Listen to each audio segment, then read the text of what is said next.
Okay, fine. So good. This is a classic example of what I say on my radio show. I prefer clarity to agreement. You think that a girl who got up in a college class and said my most fervent dream is to have a happy marriage and a family will be regarded with the same respect as a girl who said I'd like to be a physician or a physicist? We differ. Perfect.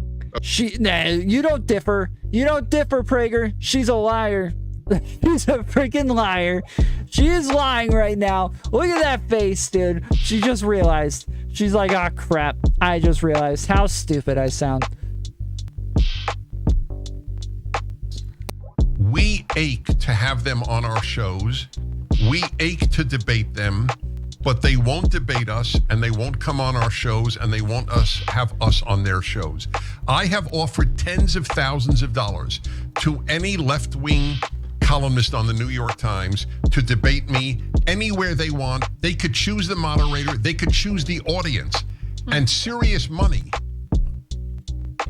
Joining us now is Dennis Prager, the man you just saw in that video. And Dennis, I guess you could call TYT acetaminophen because we don't want you to ache. We want to make sure we give you an opportunity to feel good by debating someone on the left. Funny, 'cause I was thinking if only you were a New York Times columnist, how much money you'd be making now. Well, I'm a little more honest than a New York Times columnist. So this will be a great conversation. Thank you for doing it. So I wanted to. So Dennis Prager, before he ever had PragerU or any of that stuff, my dad was a huge fan of Dennis Prager. Like, I've listened to this guy my entire life. Even my best friend, still to this day, huge Dennis Prager fan. Like, still loves Prager. You know, Prager is OG. He knows all. He is so well respected on the right. He is like a god when it comes to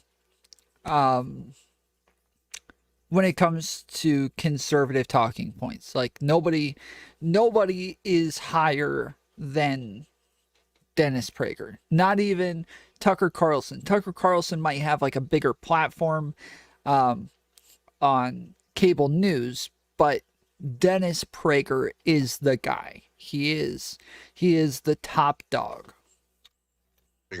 My pleasure. So I wanted to just kind of start off with, I guess, disagreeing with the notion that the left is afraid to have these kinds of discussions or debates. In fact, you had tweeted that video that we started this conversation with, and I watched Anna debate Ben Shapiro, and I watched a lot of people praise her and talk about how well she did. People like Vosh were like, oh, she did so well, blah, blah, blah. I watched it. She didn't do well. She didn't do well at all. She looked horrible the entire time. And she like talked about, oh, I was trying to do this super friendly thing so I could get the rightoids to listen to me. You weren't friendly. You were a jerk the whole freaking time. What are you talking about? There were a lot of responses from prominent individuals on the left. I want to give you a few examples, starting with Vosh, who's a big Twitch streamer. He's got a big YouTube channel as well. He says, you couldn't be more wrong. I love spirited debate in the free marketplace of ideas. He even provided his email and would love to have that conversation with you. I've noticed Vosh has actually fallen into the TYT majority report, YouTubosphere, where like instead of kind of being part of like the Twitch politics group, he's now over there in like that group of like watching news and just ripping on the right, and that's about it. Like that's his thing now. And you watch the videos, the clips that like that they all review, what's the guy's name? Pragmatic Progressive and all of these other like David Pakman, like they all review the same things, they all talk about the same things, they're all on the same news cycles all the time. Vosh is on their news cycles now. He's watching the same videos as them, he's reviewing the same stuff, he's saying he's pushing the same talking points. Like he has moved over to a new community now that doesn't seem to be doing well. Like I don't think that was a good decision because none of those communities just don't seem to be doing all that great. They're big they're huge communities. They're just not like growing very quickly. But yeah, I don't think I ever saw the whole Anna Shapiro debate, but I do not recall it being overly friendly. Yeah. Anna Kay is hotter as a brunette. I don't know.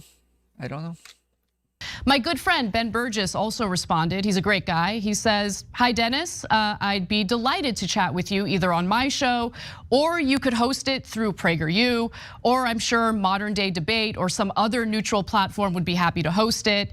And on multiple occasions, I noticed that Sam Cedar would also love to debate you. So he responded in that tweet as well, saying available and adding, Tim Pool knows what lengths he would go to not even be on the same stage as me, right, Tim? So there's some drama with Tim Pool, but just wanted to let you know you don't have to ache anymore. There are lots of people on the left who want to debate you. Yeah, I don't think she looks good here. Her hair almost blends in with her skin. Oh, I have no doubt that there are a lot of people on the left. The issue that I raised was people at the New York Times and people like you, for example. You pleasantly surprised me by doing this, to be perfectly honest. And by the way, I think he's probably, putting this challenge out to people who attack him, right? People who relentlessly come after him and criticize him and disagree with him, yet won't back up their disagreements, won't actually have a conversation about what it is that they disagree on. Proof of my theory is a piece that I read on some left-wing or progressive site just today about how angry many of your viewers are that you're having me on. Whereas I will tell you, I would get no such feedback from the right if I had a left-wing person on my show. They would be thrilled. So I still stand by my belief that in general, the people certainly in the higher echelons of the left don't want to debate. But it's probably not worth debating whether there would be such a debate. I presume we're having one now. Yes, and yes. I'm glad we are. Well, look, the left isn't a monolith. There's a lot of disagreement on the left. There's certainly a lot of disagreement on things that I say on this show on various issues, even when it comes to crime. I'm sure you've noticed some of the backlash I've received in that regard as well. However, I will say there is a reason why. I'm sure you've noticed, Dennis. The right wing tends to be more open to having these kinds of discussions and debates, and the left wing gets a little uneasy about it. And it's because there has been this prevalence of prominent figures who identify as the left, right, or on the left, who then later start to, cozy up to right-wing figures, and then it turns out that they completely move to the right wing because they're essentially paid to do it. They're used as tools by the right wing to essentially spew right-wing talking points while they've never, they say this all the time about people like Tim Pool or Dave Rubin. They've never even come close to presenting evidence for this, except for they have big donors. They got big right-wing donors. That's not evidence that they were paid to push right-wing ideas that they don't believe in. That's not anything close to evidence of that. That's not even in the same ballpark as evidence of that. That's just it's just evidence of nothing. It's just evidence that they have big donors. That's it. It could be, it's completely plausible that big donors want to pay people who share their ideas. What?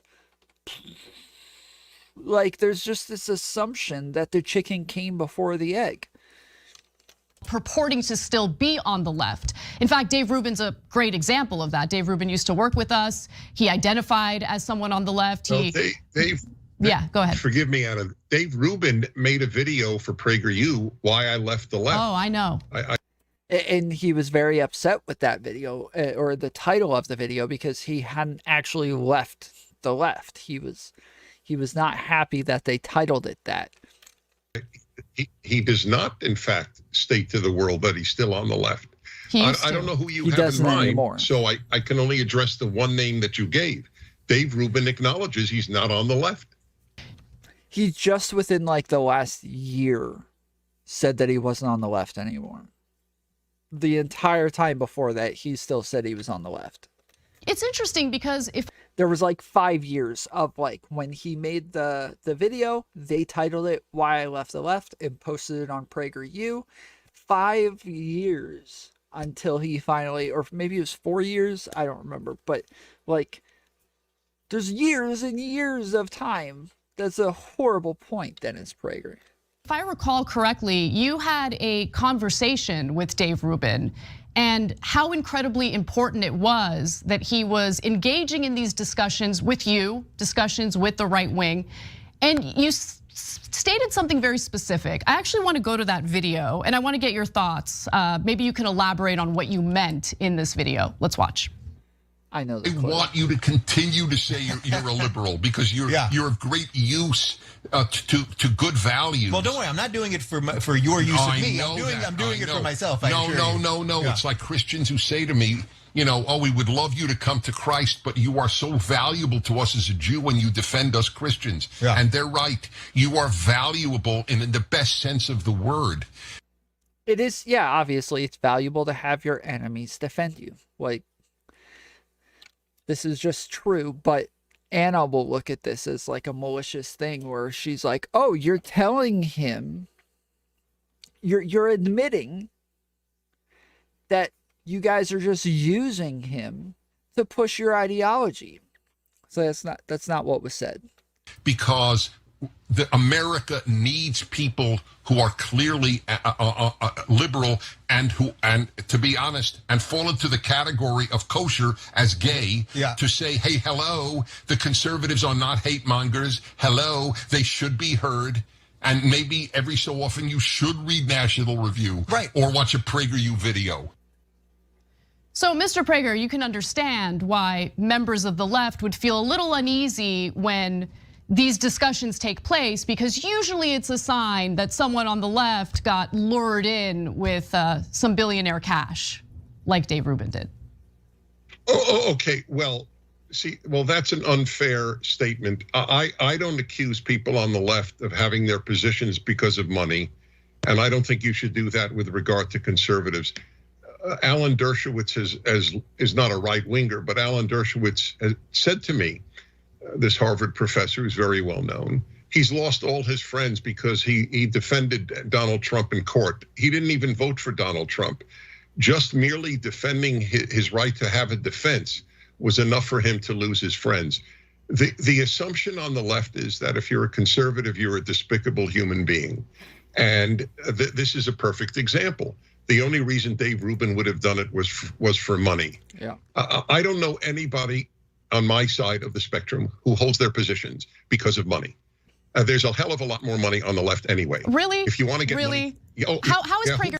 I say this all the time. Like it's kind of the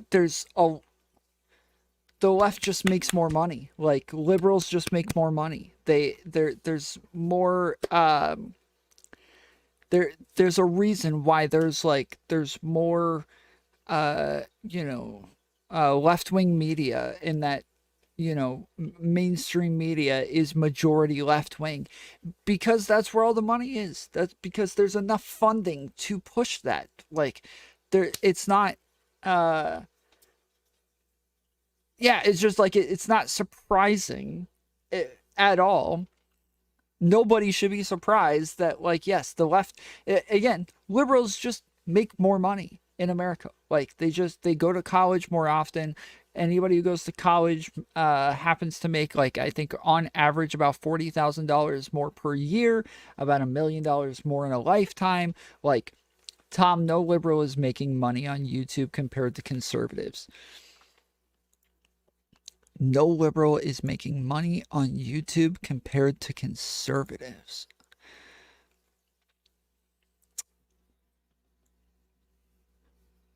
$5.2 million subscribers for TYT, the biggest independent media company in America. Are you kidding me?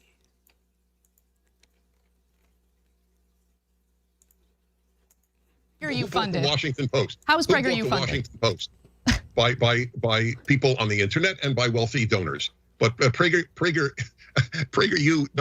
is pittance compared to the money that is available just to BLM. How much money was given to Black Lives Matter by the Ford Not by Foundation billionaire or the donors. Rockefeller They Foundation? certainly received quite a bit of money from individuals who wanted to donate to that cause. Okay. But if you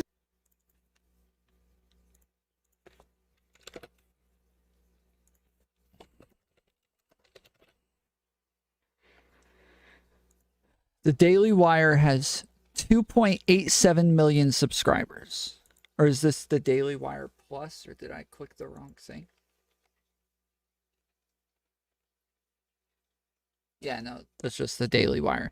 Yeah, the Daily Wire has half, not even half, the amount of subscribers of TYT. Again, TYT is the biggest independent media company in America, maybe in the world. I don't know if other countries have bigger independent media companies than TYT. It's very unlikely, but they are the biggest in the United States. I do think YouTube leans more conservative, but also male, so it makes sense.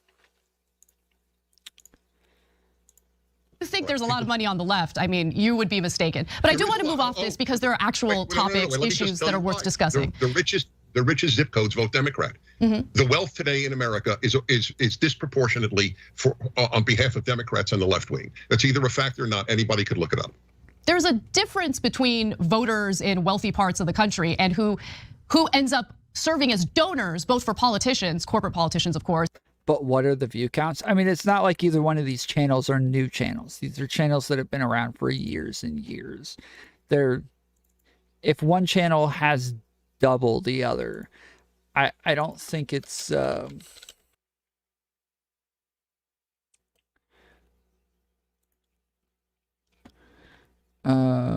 subscribers for the last 30 days, 20,000. Estimated yearly earnings, 1.6 million. Views, 34.26 million. I don't know how to find.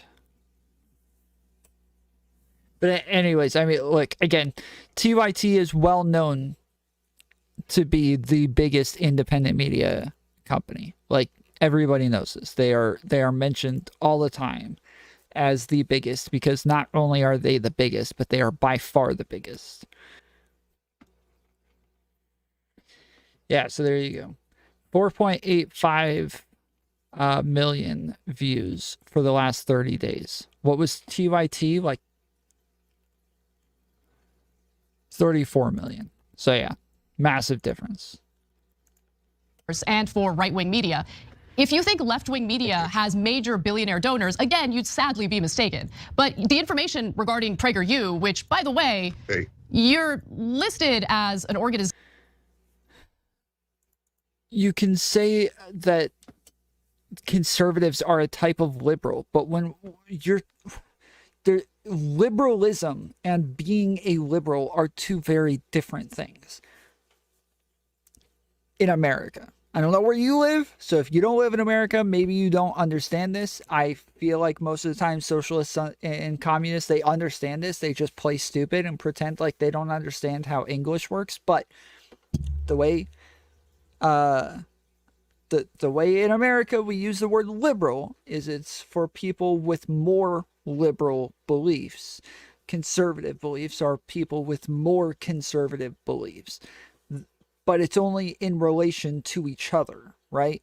You're only more of a liberal if you're more liberal than the conservatives, and you're only conservative if you're more conservative than the liberals. So, yes, it's only in comparison to one another. The liberalism is one thing. Being a liberal as a political label is different. That's not the same as liberalism. So, yes. Conservatives in America practice Enlightenment value types of liberalism, but they're not liberals in the way that we're using it when we're talking about people on the left in America. That's tax exempt, correct? And you're not supposed to be talking about political issues, but Last time I checked, PragerU talks about a lot of political issues. Well, then you haven't checked in a long time. For example, we never did a single video on Donald Trump, and that's not exactly political. We just did we put out a video a week. So we have 500 videos out about, and we just put out one on Millard Fillmore. If you consider that political, Riveting. Most people never heard of it. We're doing every single president. Many of our videos, probably at least half, are purely educational. So to tell you about every president, for example, Democrat or Republican, by some noted historian, it's a caricature of PragerU. For you to say that we are largely political. PragerU describes itself as conservative. Like it's a conservative take, which by the nature of it being conservative is political. Yeah. But listen, it is what it is. I do want to move on to other issues because there are actual political issues. You can't make a point like that and then just be like, okay, moving on. Like that's such a cheap debate tactic. Issues that you're here to discuss. You can't make a point and then not let me respond. Okay, Forgive go ahead. me. She's done it a couple of times now too, where she's like made an argument and then tried to move on, and each time he cuts her off. Yes, you can be conservative, for example, socially, and not specifically. Politically generally means vote Republican. We don't tell people to vote anyway in any direction. But yes, we do believe that America is the finest country ever founded.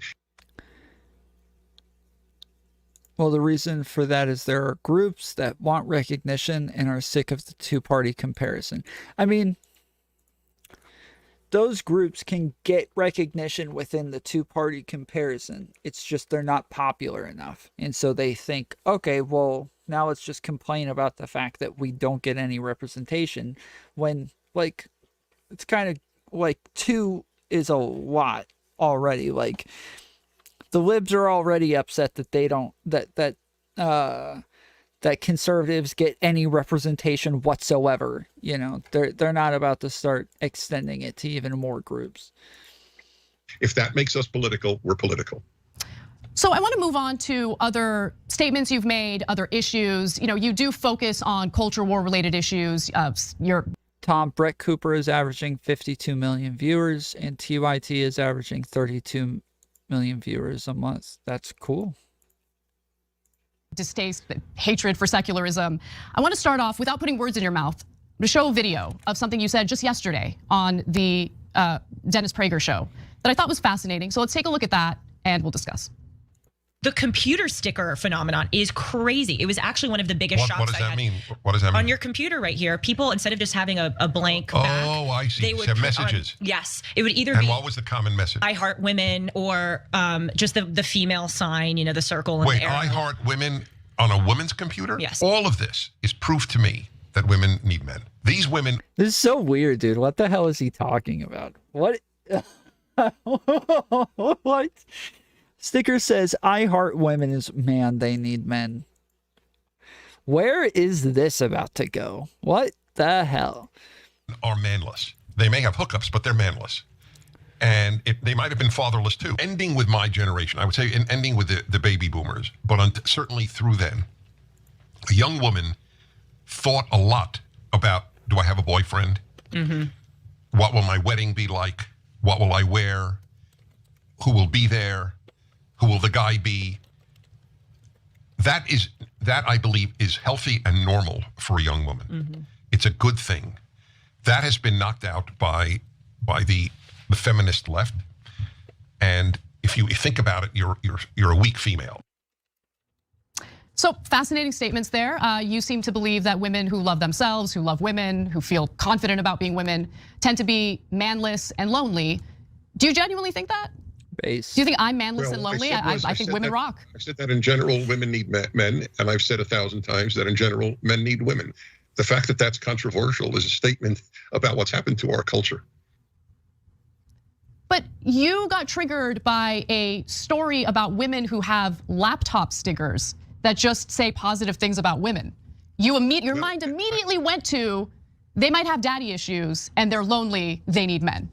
I want to understand your thinking. Like, okay, how do you get to that conclusion? It's if you had a heterosexual man, with 97% of men are heterosexual, with a sticker, I love men, you would wonder why. Why don't men have stickers, I love men, but you think it's perfectly normal and a non-issue that women would have stickers, I love women? Like, this is a really hard debate, why she should not have picked this as a topic. She should not have gotten into this, because there's no way for her to talk about this coming out looking good. Like, the answer is because like, women have a much harder time getting the same kind of I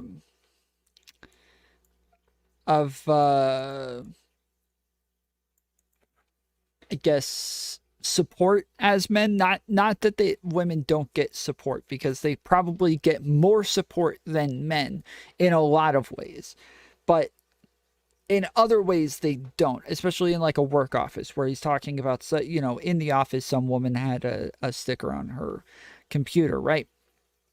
And now you have to talk about like patriarchy and you know, sexism and feminism and all this crap. Like, this was a horrible direction for her to take this conversation in. She's choosing the topic. She's choosing the clips that she's going to play of what it is that he's going to say, and she's choosing what it is that she wants to talk about. This is a horrible topic. There is no way for her to come out of this looking good. I don't know what she was thinking bringing this up. What is the point of saying that? It is worthy of a question.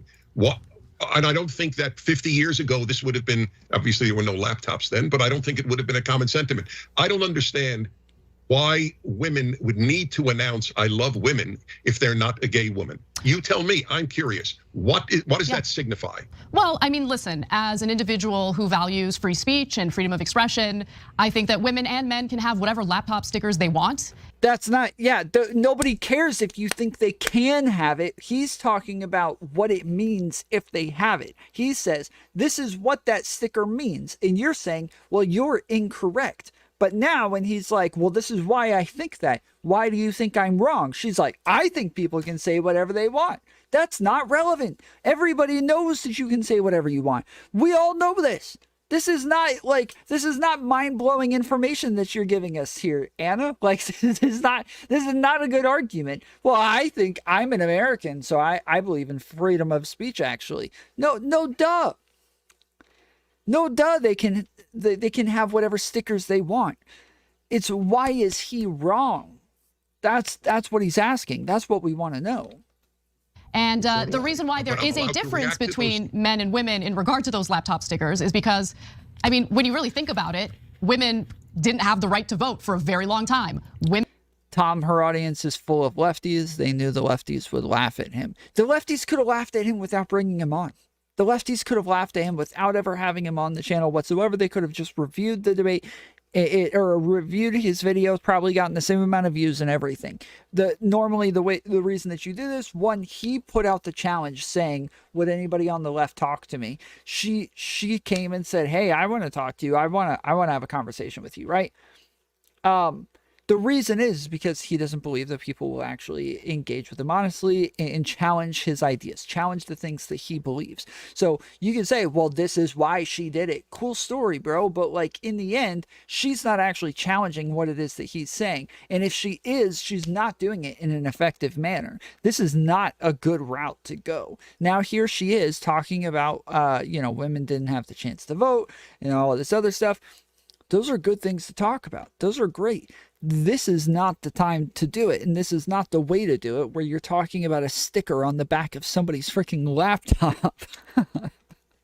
Women didn't even have the ability to apply for a credit card until the 1970s. There have been equality issues when it comes to men and women. Now, we're getting a lot better, that's for sure. But first of all, I don't agree that women have laptop stickers that just simply say, I love women. It's probably some sort of empowering statement for women. But that doesn't translate to, oh, I'm a lonely, manless person, and I should go back to the good old days when women sat around thinking about whether or not they're gonna find a husband and get married. You seem to push your values and your views on relationships onto other people. And what I'm trying see, so If you know what a Gish Gallop is, everybody take a second, hit those thumbs up. So appreciate you coming to hang out. This is what a Gish Gallop is. She's made like 4 points already, and he keeps trying to address the point that she just made, and she moves on to the next point. And then he tries to address that one. She moves on to the next point. As soon as it gets back to him, he's got like 5 or 6 points that he's got to address right now. And unless he's writing them all down, there's no way he's going to be able to remember them all. To get you to understand is, rather than making generalizations about what's best for women, maybe allow people to live their lives as they see fit, have a belief system. Right. See, again, these aren't good points. To say allow people to live their lives as they see fit, he's not stopping anybody from living their lives. He wasn't like, and that's why we need to make a law that says women have to get married. Like, he didn't say anything about that. He never said whether or not people should be allowed to live their lives as they see fit. She's just like blurting out like random things. And I know that in her head, she's thinking, okay, I'm going to touch on the free speech. I'm going to touch on like allowing people to live their lives. I'm going to hit on like these right-wing talking points. But if you're just saying them just out into the ether for absolutely no reason, it's not all that helpful. You have to actually be responding to a point of his to make this count, to make it sound like you actually mean it, or to make it sound like you're applying that idea to something tangible. Nothing you're saying is applied to anything tangible. You're just blurting out like these buzzwords to try to get people's attention. As they see fit. Why do you feel the need to force your beliefs onto other people? Go ahead. Well, first of all, okay, I don't understand the word force. Yeah, where did that the come fact from? that you think that if I offer my opinion, I'm forcing people to adopt it is a She sounds like a nutcase. What do you mean force? Yes, what, like, this is such a bad route to go down. bit odd. You don't believe that America should be secular, so what does that mean? Wait. Let me finish that point. Sure, go ahead. I believe that I have the right, as you do, to offer people thoughts on what might be a better and happier life for them. I've written a book on happiness, which has touched a lot of lives if one wants to read the reviews on Amazon. I believe, again, that in general, of course, every generalization has exceptions. Most women will have a better and happier life with a good man, and most men will have a happier and better life with a good woman. I don't know why that is controversial to state. All I know is that having adopted the view that career is more important than marriage has led to more depressed women than anything that preceded it. There are more young women today depressed than at any time in American history. This is in the New York Times. This is not from a right-wing source. I think feminism has made women more miserable than happy. So I'm going to address that in just a second, but I want to address what you said prior. That could be perfectly true. I don't know that I would want to be less free. Like if somebody was like, hey, look, we could put you in a jail cell, but you're going to love the jail cell, dude. It's going to be so awesome. You're going to enjoy it. You will be the happiest you have ever been, but you're going to be in a jail cell. I don't think I would choose the jail cell. It is true that the more options humans have, the less happy we are. We like having less options with most things. Not everything, but with most things, we want it to be presented to us and say, this is how you do it. And that's why societies exist. That's why social norms exist, because we follow the patterns that are given to us. We follow what is put in front of us. If you've ever seen the little like test thing or prank that they do where they'll have like a girl go into a waiting room and she sits down in the waiting room and a buzzing sound goes, and the other 5 people stand up and the woman's sitting there like, what are they doing? Why are they standing up? And so eventually she'll stand up and then they all sit down and then it goes, and they all stand up again, and she stands up, and one by one, each one of those people get called into the doctor's office and new people come in. And as the new people come in, now she's the only one who was left from the first group who is now standing up, making all of the other people stand up every time the buzzing sound happens. And it just continues on down the line. Why? Because you saw everybody else do it. So you just think that's what you're supposed to do. So you just do it. We don't always like a lot of options. Most of the time, we like to just be told this is what we're supposed to do, or even if we're not told, we just assume this is what we're supposed to do and we just do it. That's how we are as humans. we don't always like to have all of these options and be able to choose for ourselves. But in general, when it comes to like overall freedom and the way that our government should treat us and things like that, yes, we want freedom. We want to be able to choose for ourselves. Now, in reality, when it comes back to this, right? Let's focus back in on this. I want you to like understand, I seriously have no idea how I got off on this rant and how I was supposed to bring it back to this. Did you think about that? Prior to that, very quickly. So listen, I don't have a problem with someone saying women are likely to be happier in life if they find a partner to share their life with. I don't think that that's a controversial statement. What is controversial is you seeming to imply that feeling confident or supportive toward women and being happy, single or in a relationship, that it's mutually exclusive. Like, you can't be supportive of women and have a happy life. Like, the weird connection that you tried to make there makes no sense. What was the final thing that you said? I was speaking about the you can't be supportive of women and have a happy life. Where did she get that from? Oh, because he said feminism has made women less happy. Yeah, I can totally see that being true. Like, it's definitely true. Okay, yeah, that's where I was supposed to come back to. But just because we understand that women are less happy because of feminism doesn't mean that feminism is bad now. It makes sense that because they have more options now and more responsibilities, that they would be less happy. Yet, this might be the life that they want anyways. Happiness is not the end-all be-all. And this is something that a lot of people like think is the end-all be-all, is like quality of life or level of happiness or something like that. It's just not, it just doesn't matter. The ideas of the ruling class are the popular ideas of society. I don't think the way we live simply reflects some innate nature of humanity by itself, if there is one. If you will show me where the ruling class decided to start a certain social norm and force it on the rest of us, I will believe you. You'll also be the first person ever to be able to do that. This is how evidence works, right? If I believe something, I have to show evidence for it, right? If you believe that the ruling class is actually the one enforcing these things and pushing these things on us, you would have to have some evidence that it leads back to the ruling class at some point. We talked about this earlier. Socialists just don't engage with logic and facts and reason the same way that the rest of us do. And so there's like a very like loose connection between like what you believe and what evidence and facts there are for that belief. And it's best to use, instead of starting with a position and justifying it afterwards, it makes more sense to find the evidence and let that lead you to a conclusion instead. Feminism has been out for 70 years, and social media made everything extreme and made it worse for everybody. Wait, but what if what I said isn't true? That doesn't disagree with anything that I said. Oh no, I'm not arguing for idealism, Tom. My bad. Material conditions contribute greatly to these ideas. It's just that their ideas are popular ones. Okay, yeah.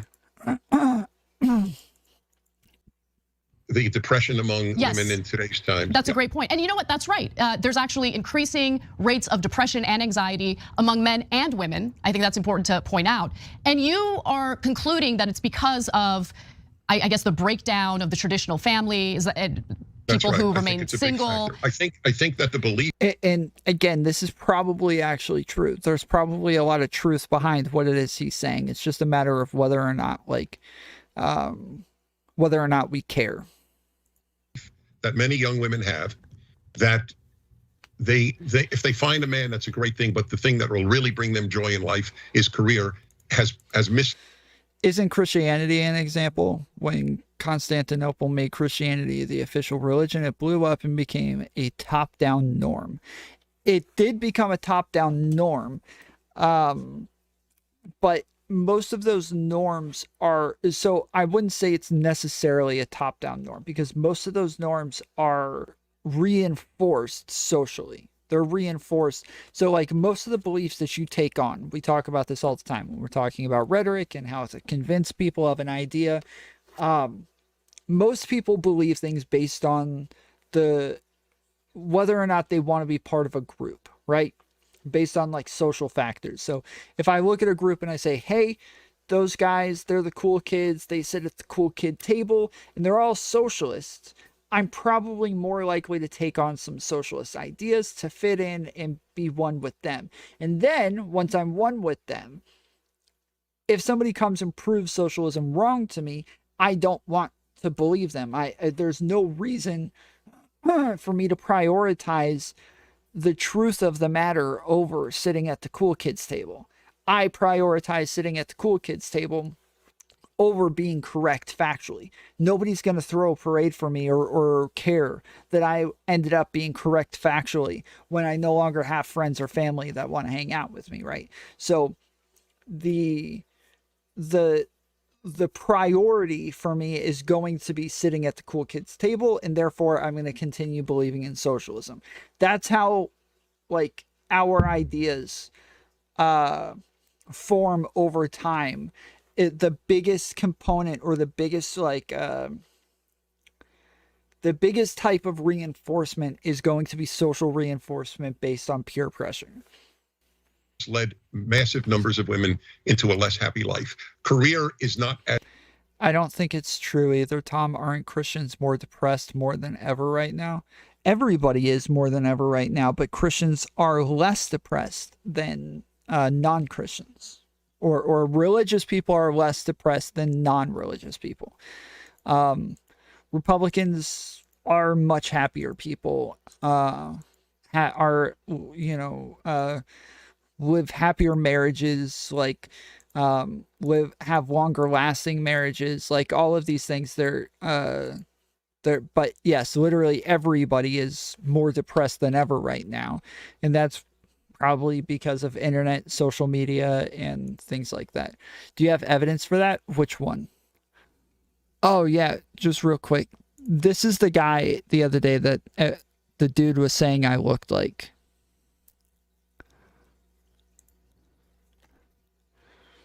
Him right there.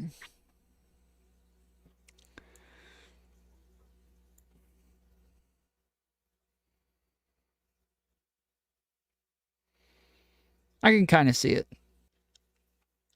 This one says this new study questions trope that conservatives are happier than the liberals. Okay, well, this at least proves that there is a trope. Or not proves, but it backs up my statement that it's a trope. Years of psychological research have suggested that people who are politically conservative are happier than the liberal counterparts. This is so-called ideological happiness gap has inspired elaborate theories for why conservatives enjoy life more than liberals do. I mean, I would say probably that like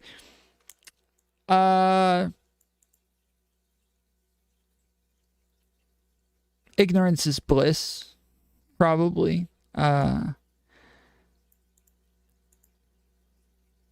would also imagine that socialists and communists probably fall into the same group, or would be just as happy as conservatives. But there may be no happiness gap at all, according to a new study published online today in Science. The tiny differences found in previous studies may have resulted from a slight tendency on the part of political conservatives to self-enhance or view themselves in an unrealistically positive light. Happiness is hot stuff in psychology. One reason is that the tool used by nearly all studies in this field, surveys asking people to self-report their happiness on numerical scales, is cheap and easy to implement. Plus, the results matter to policymakers. People's happiness correlates with important life outcomes such as health, wealth, and even life expectancy. So researchers have combed through demographic data in search of factors associated with lesser and greater happiness. Some of those factors seem obvious. Living in this, I don't even feel like this matters. Like, there's not a what they're just saying it doesn't exist because people might lie on the poll. Like, that's true for all polls. That's not different for that poll. As terrific as the feminists portrayed it as being. The joy available for most women with a good husband and making a family is incomparably more than from a career. Have you considered some of the economic issues within this country that don't really give women a choice as to whether or not they should focus on a career? That's a very real issue. I fully acknowledge that. That if you don't have a career to fall back on and there's a divorce, that you're entirely right. That is not the same thing as saying career is going to give you a great deal of meaning and happiness like a marriage will. You're entirely right.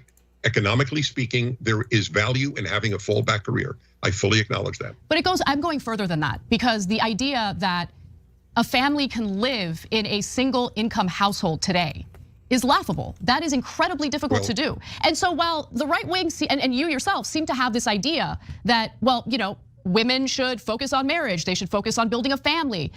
First of all, you can't force anyone to do that, right? But let's say you want to encourage women to focus on that. You want to give them the choice, but you want to encourage them. A great way to encourage them is to create an economic system in which people feel comfortable knowing that they can survive on a single income household. I'm talking about when they're married, okay? Both individuals in a marriage have to work in order to be able to pay their rent, pay their mortgage, put food on the table for their children, educate their children. Wages have remained stagnant since the 1970s. Women don't have a choice as to whether or not they can work or whether or not they should just focus on raising children. They don't have the choice. That's the point I'm trying to make. Right, and we differ on that because the reason that many women, not all, but perhaps most even, are working is not just economic, especially certainly in the upper class, upper middle class, and even part of the middle class. It is because they believe that their self-worth derives more from work than it does. Dude, she's emotional. She needs to chill. I don't know. I think that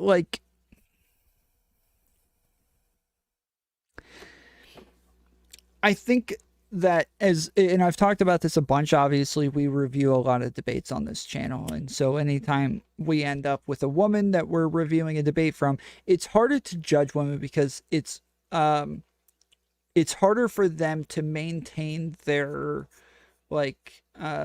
assumed gender roles while also being aggressive and pushing back just as tough as the guy can. So I can talk to somebody like this, and I can talk to somebody like this for a very long time, and nobody's ever going to think that I'm getting super emotional or anything. But if you take this exact demeanor that I'm talking with right now, and you put this on a woman, she's being a bitch. Like, she's being super sassy. She's got an attitude. Like, that's just the way it is. Like, and it's kind of true that, like, they just look bitchier. It's harder for women to pull that off than it is for men. It's, wait, did I sound sexist saying that? No, I'm saying that you are correct that it is harder for women to be emotional in a debate. And so I think women, even though it should be on all of us to change social norms and change the ways that we view women still have to understand this going into a debate. So you're still correct. Anna, going into this debate, still needs to understand what it is she's going to look like if she is more aggressive and if she is acting like this. We're talking with this demeanor that it could still make her look bad because this is the way that men or people in general, not just men, women, just as much as men, but this is the way that people view women who are being aggressive. So it's something that, like, when I talk to women about, or when I've coached women, this is something that I talk to them about, is saying, like, you have to keep this in mind, that, like, you can't do the same things that the men are doing if you want to be considered on par with them. You have to play your own game. You can't copy all the things that they're doing, because you will be viewed completely differently for doing it. From family. If a girl got up in a high school or college class, let's say a professor or a teacher said, so women, I mean, to the extent that they can now say that, because you can't say boys and girls in many elementary schools, because we're told by your side that sex is not binary. But let's say they say, we'd like the women in this class, please stand up. There's only, sex is binary. Everybody says sex is binary. Nobody thinks sex isn't binary. Only like the farthest of the leftists don't believe sex is binary. Sex is binary. Gender is binary. All of these things are binary. It's just a fact of the matter that sex and gender are different things. Up and tell us what your vision for your life is. If a girl got up in a college class and said, you know, to be honest, my greatest hope in life is for a good marriage and to make a family, she would be regarded as almost a freak. She would be killed in the streets. I mean, what is that based on? Yes, what evidence do you have to back that up?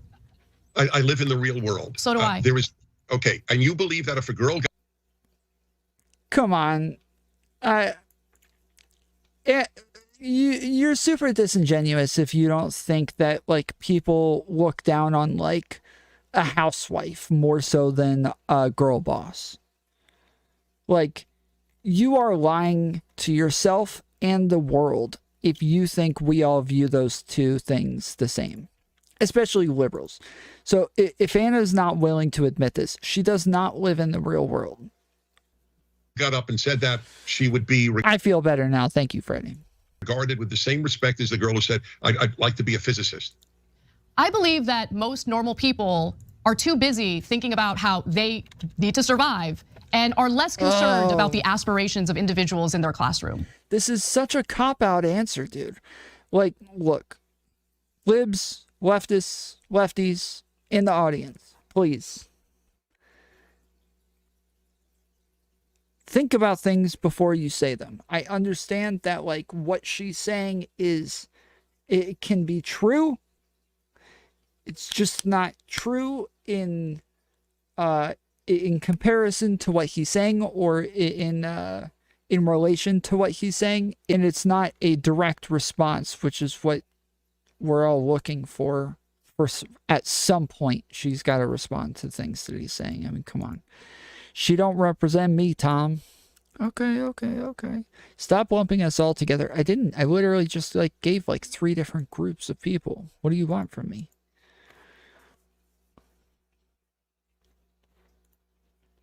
And so if you have data backing up that women who want to be homemakers are persecuted in this country, I'd love to see that data. And I wouldn't agree with that persecution. I never said they're persecuted. You seem to imply that they're being victimized by wanting to be homemakers, and I just don't buy it. Okay, fine. So good. This is a classic example of what I say on my radio show. I prefer clarity to agreement. You think that a girl who got up in a college class and said, my most fervent dream is to have a happy marriage and a family, will be regarded with the same respect as a girl who said, I'd like to be a physician or a physicist. We differ. Perfect. Nah, you don't differ. You don't differ, Prager. She's a liar. She's a freaking liar. She is lying right now. Look at that face, dude. She just realized. She's like, oh, crap. I just realized how stupid I sound. She was so smug a second ago. In respect as a girl who said, I'd like to be a physician or a physicist. We differ. Perfect. Okay. All right. With the same said, my most prefer clarity. Look at that agreement. face. You think that a girl? Look at that face. She's totally on board with what she's saying right now. She's like, yeah, hell yeah. Who got up in a college class and said, my most fervent dream is to have a happy marriage and a family, will be regarded with the same respect as a girl. Oh crap! Just realized. Oh no! Just realized how wrong I am. Oh no! Time to move on to a different topic. Said, I'd like to be a physician or a physicist. We differ. Perfect. Okay. All right. And again, if you have data backing up what you're saying, then I'm happy to admit I'm wrong. Data? The teachers don't. You don't have data either. Do this and then send it to a computer. So you're just declaring, you're making up stories about how women are treated in the classroom, and we're just supposed to buy it? Okay. We're each giving the perception of reality that we have. Not right? every perception of Yes, he's not the only one making a claim without data. She is also making a claim that they would be treated the same. She's also making that claim that they would be treated the same or thought of the same, and she doesn't have data to back that up. She is also doing that. So I don't know what she I don't know what she thinks I don't know what point she thinks she's making here when she's like, well, you don't have data to back that up. Yeah, let me crunch the numbers for you, Anna. Oh, she's so dumb, dude. She's so dumb. Oh, there we go. I am Maya Haga. Anna is crap, the chat moved. Where did it go? Where did it go? It's not there. Gotta go to live chat. There we go. Anna is dumb and insufferable. W play by Prager going against her instead of someone else. Yes, Anna is just so stupid, dude. It's so infuriating that, again, yes, JMMA, she is part of the largest independent political media group in the United States. Watch Brett Cooper talk. Okay, is Brett Cooper like the cute little brunette girl who like plays video games? She's like a Twitch streamer and she just joined like Daily Wire like 6 months ago. Is that Brett Cooper? Like Anna said, if the right actually cared about families, they would help make it more. They would help make it so more women could stay home. I don't know that one necessarily entails the other. I think somebody's economic beliefs could be completely so. Only socialists would tie in their economic beliefs and their social beliefs and their morality and put all of that into one basket and be like, yeah, it's all one thing. It's all one thing. Just you believe women are good? Cool. Give women all the monies then. Like, the rest of us, we separate these things out into different categories. We grade them differently. We look at different information and different types of analysis for different types of things. So I don't think that that's true, that like we would change economic policy to make it to where women could stay home more often if we wanted women at home more often. of reality has a database. Otherwise, one is a functional moron if one cannot make conclusions about life without data. Okay, all right. I don't think most women want to stay home, and good luck to them. I would say, yeah, probably in today's culture, most women probably would not want to stay home, but I would say most women would probably want to work less. I would say, for sure, if women could, they would work less. If they could work less and have a provider, they would. Yeah. So let's move on to right-wing violence. Following the Buffalo supermarket shooting, which of course was inspired by a belief in a conspiracy theory that whites are being replaced with minorities in this country purposely to keep Democrats in power, you felt the need to kind of downplay right-wing extremism in this country. And you said, quote, "This man represents such an infinitesimally small segment of the white population." Now, while that statement might be literally true, I don't think that the white population in America mostly consists of domestic terrorists, so I agree with you on that. It seems. I mean, that gets us into the famous trap that women are younger. That when women are younger, they want a career, and as they get older, they want to stay home, or they find themselves in a situation where that's the best option. Yep.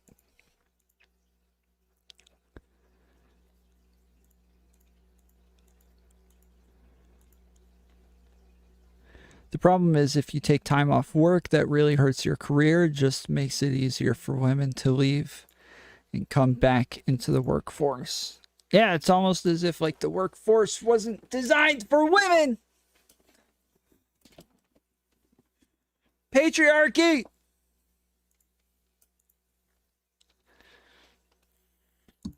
Seems like you kind of want to brush aside the very real problem we're having in this country with political violence, politically motivated violence. And I want to give you a few other examples. For instance, the Southern Poverty Law Center did a poll and found that 7 out of 10 Republican voters believe in that white replacement conspiracy theory. Are you concerned about that at all? So I believe the Southern Poverty Law Center said that they believe in some semblance of the Great Replacement.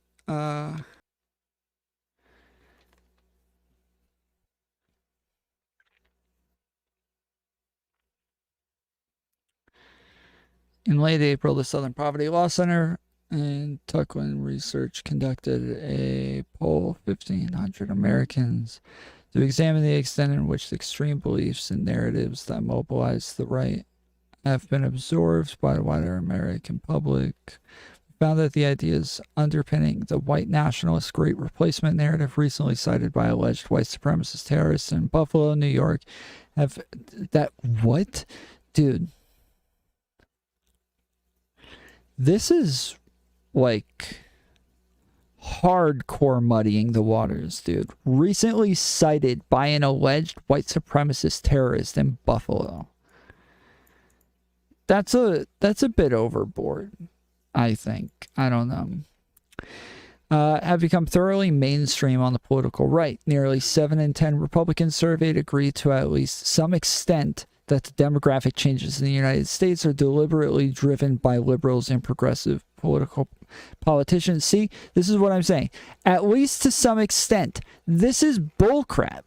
This is bullcrap. I would agree at least to some extent. I would agree. If you're a liar if you don't say at least to some extent. You are lying if you don't believe that the libs, that Democrats in America have been pushing policies that have welcomed more immigrants into our country. If you don't know that, you shouldn't be answering the poll.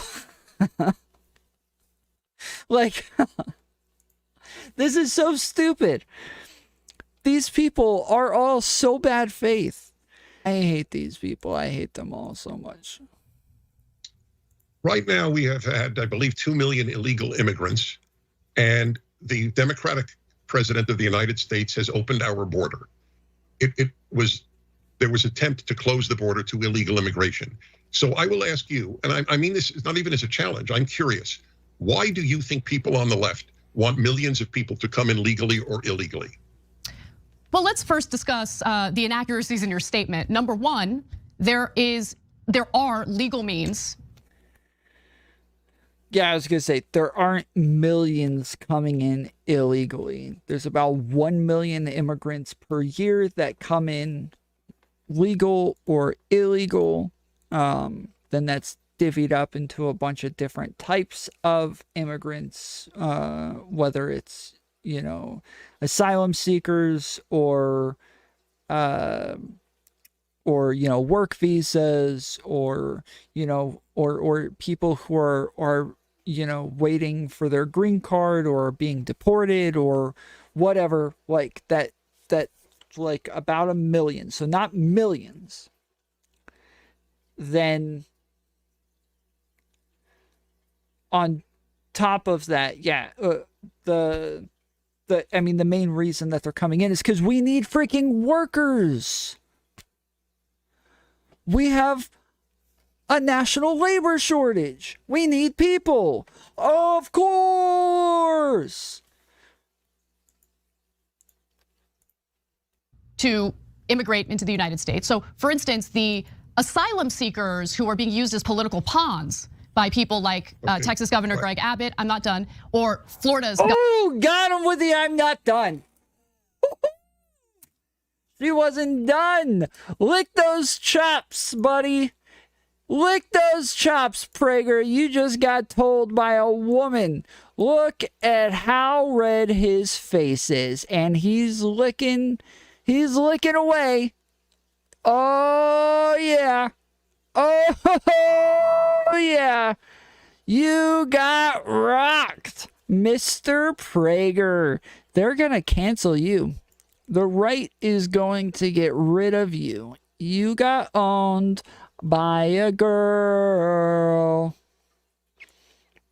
That's pretty much going to be the extent of coverage from anybody left-leaning reviewing this debate. That is going to be like their entire analysis. Even somebody like Vosh, that is like how he reviews debates. That's pretty much going to be it. Look how mad he is. He got put in his place by a strong, independent woman. Of course. Of course. Of course. Of course. Of course. Of course. Of course. Like, of course. Of course. Of course. Of course. Of course. Of course. Of course. Of course. Of course. Of course. Of course. One of those was so sad, dude. One of those was just so sad. Of course, like, of course, of course, of course, of course, of course, of course, of course, of course, of course. And then, of course, of course, of course. And then there's Anna before the nose job. She looks so different. Looks like a completely different person.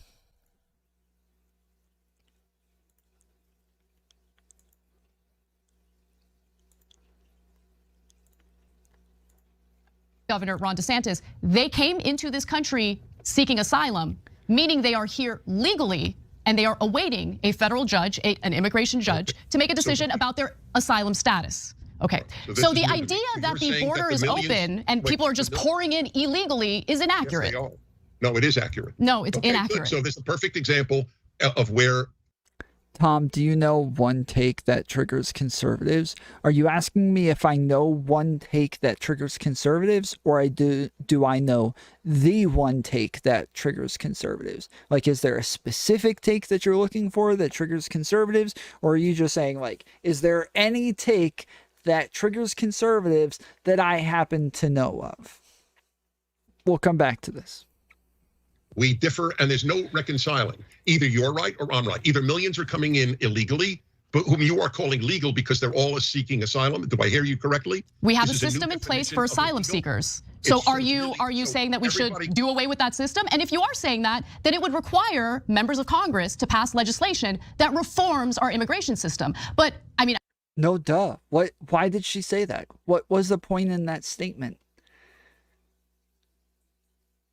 It's super controversial. Okay, so it's a specific take. Yeah, let's hear it. Let's hear it. What's the take that triggers conservatives? Let's hear it. I think you'll agree with this statement. Members of Congress have no interest in passing any legislation or engaging in any immigration reform. We have companies and businesses that are exploiting undocumented immigrants for cheap labor, and they have no recourse. That exists. But they love the theater. Members of Congress love the theater. For the record, I spit on corporations. They are. I spit on corporations. See, populism is a disease, people. It is a disease.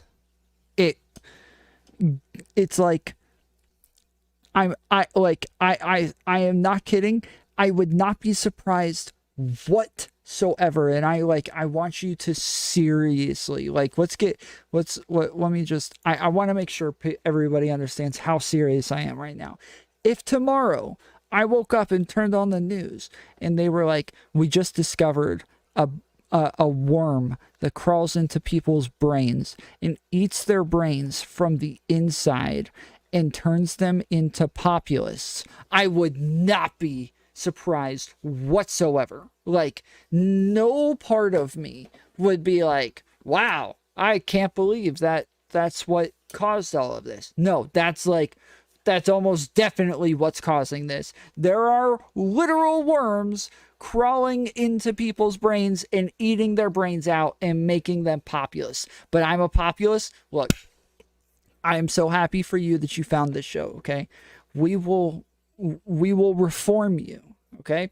It is you can come on, we can have debates, I will answer any questions, or maybe I'm wrong, maybe you will turn me into the populist here, maybe that's what's going to happen. But populism is mostly just conspiracy theorism. It is people saying, I have problems, here's the rich and powerful, let's blame them for all my problems. That's like, if you want to know what populism is, that's it right there. That is like populism in a nutshell. That's all of it. It's just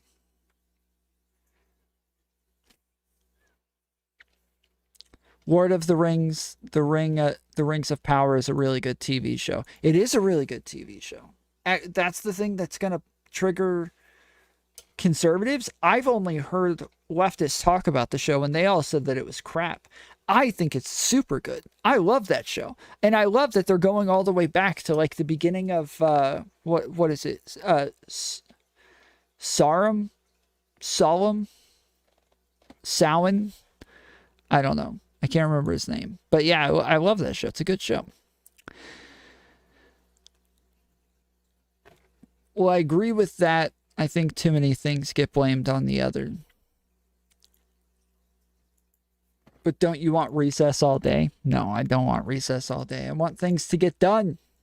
Populism is when you don't want forever war. That's not populism. There's nobody out there wants forever war. Like nobody. There's nobody out there saying like, yes, yay, forever wars. Like those people don't exist, okay? Everybody says that they don't want forever wars. So it's not even like worth mentioning. Tom is officially a rhino. I'm not a rhino. I would have to be a Republican in name in order for me to be a Republican in name only. I'm not a Republican by any measure.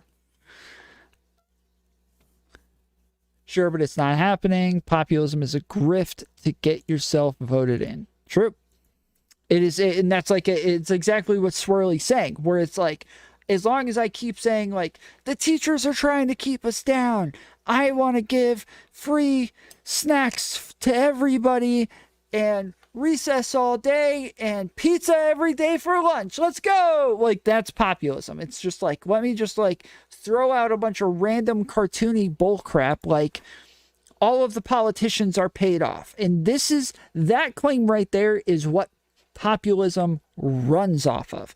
That is what fuels populism, is saying that the politicians are corrupt, they're paid off, and that things are not, that legislation isn't getting passed and nothing ever happens because they're all paid to not do anything. And that's just not true. There's just no evidence for this whatsoever. It doesn't exist. You all think it exists because you've heard it said so many times that now you just believe it's a thing, but it's not a thing. It's not a thing. It doesn't exist. And you can go look for it. It's not out there. It doesn't exist. The politicians aren't paid off. They're not all crooked. If they were, we wouldn't vote them back in. We'd get new ones. There would be all these guys coming in like, hey, I'm going to be the one that's not going to be paid off. But they're not. It's just a couple of guys who are kooks, who are crazy conspiracy theorists. That's it. Those are the only ones saying it. The problem is you need to be intelligent people to speak up and not let the crowd yell over them. That's the problem. That's the real problem. Populism also creates scapegoats to blame and have as an enemy. Yep. They are woke and they are abusive of labor at the same time. So you're not going to get any defense from me or any conservative of big corporations. I can't stand them.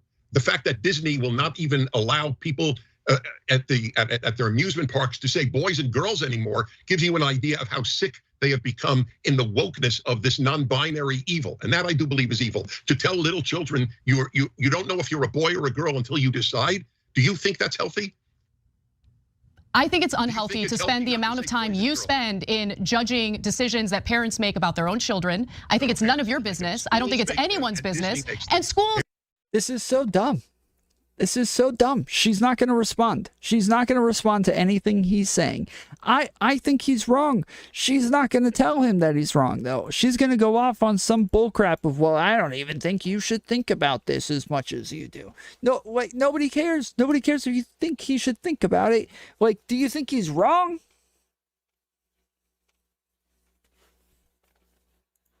are not doing anything close to what the right wing is describing. I mean, it is amazing because you talk about Alan Dershowitz, who had written a column in the New York Times about how it should be okay to have sex with underage girls, okay?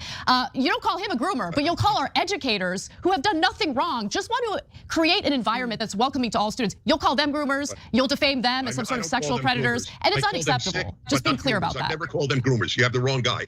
But a teacher that has... I was about to say, I would find it surprising if he was running around calling these people groomers. That she should have done her homework on that one before she made that claim, dude. Damn. The kids in kindergarten attend a drag queen story hour to see a guy in a dress dancing erotically in front of them. Those teachers are what we would have called 10 years ago sick. They are depriving children of... They're still sick today. They're not groomers, but they are. It's still a sick thing, yes. Sexual innocence. And if that's not a sin on the left needs to do a lot of introspection. I would love for you to apply standards like that to the former president of the United States, who you supported, who you endorsed. You have completely minimized some of the scandals that he was involved in, including paying hush money to adult entertainers he had cheated on his pregnant wife with. I'm bringing that up because you have this weird standard when it comes to our educators, but no standards when it comes to... Was Donald Trump a child when he used those adult entertainers? What is she on about right now? She's lost the plot, mate. Is she taking the piss? Is she taking the piss? I watched some Chud Logic today. Person who leads the country, who children look to as a role model. But anyway, we only have a few more minutes left. No. That children look to as a role model. What is she on about, dude?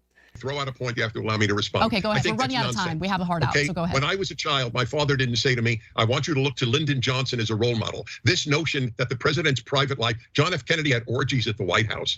Okay, do you speak about that? I don't care about presidents' private lives, you do. I care about sexualizing children, you don't. I care about fighting back. Don't respond, Anna. You don't get to respond. You give him the last word. If you're going to respond, he has to respond again. Stop responding and then being like, okay, time to go. Freaking crap. Against lies regarding educators sexualizing children. That is not happening. But you guys do love to defame educators who are already underpaid, undervalued, and should be treated a lot better in this country. So I would love to continue this conversation. Unfortunately, we're running out of time. Of course. Of course. Of course. Of course. Of course. Of course. Of course. Of course. Of course. Of course. Of course.